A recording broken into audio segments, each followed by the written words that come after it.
കാസർഗോഡ് ലോക്സഭാ മണ്ഡലം വോട്ടെണ്ണൽ കേന്ദ്രമായ പെരിയ കേന്ദ്ര സർവകലാശാല ആസ്ഥാനത്ത് ജില്ലാ കളക്ടറും ജില്ലാ പോലീസ് മേധാവിയും അടങ്ങുന്ന സംഘം പരിശോധന നടത്തി. കേന്ദ്ര സർവകലാശാലയിലെ 4 ബ്ലോക്കുകൾ പരിശോധിച്ച് സൗകര്യങ്ങൾ വിലയിരുത്തി.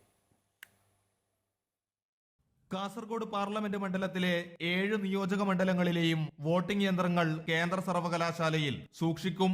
പെരിയ കേന്ദ്ര സർവകലാശാലയിലെ സബർമതി, ഗംഗോത്രി, കാവേരി, ബ്രഹ്മപുത്ര ബ്ലോക്കുകൾ പരിശോധിച്ച് ജില്ലാ കലക്ടർ കെ ഇമ്പശേഖർ, ജില്ലാ പോലീസ് മേധാവി പി ബിജോയ് എന്നിവരുടെ നേതൃത്വത്തിലുള്ള സംഘം സൗകര്യങ്ങൾ വിലയിരുത്തി. വോട്ട് രേഖപ്പെടുത്തിയ ഇലക്ട്രോണിക്സ് വോട്ടിംഗ് യന്ത്രങ്ങൾ സൂക്ഷിക്കുന്നതിനുള്ള സ്ട്രോങ് റൂം സംവിധാനങ്ങളും പരിശോധിച്ചു. പോലീസിന്റെ സുരക്ഷാ പരിശോധനയും നടത്തി. അസിസ്റ്റന്റ് റിട്ടേണിംഗ് ഓഫീസർമാരായ sub collector Sufiyan Ahmed, RDO P Binumon തുടങ്ങിയവർ ജില്ലാ കളക്ടറുടെ നേതൃത്വത്തിലുള്ള സംഘത്തെ അനുഗമിച്ചു. അമൃത ന്യൂസ്, കാസർഗോഡ്.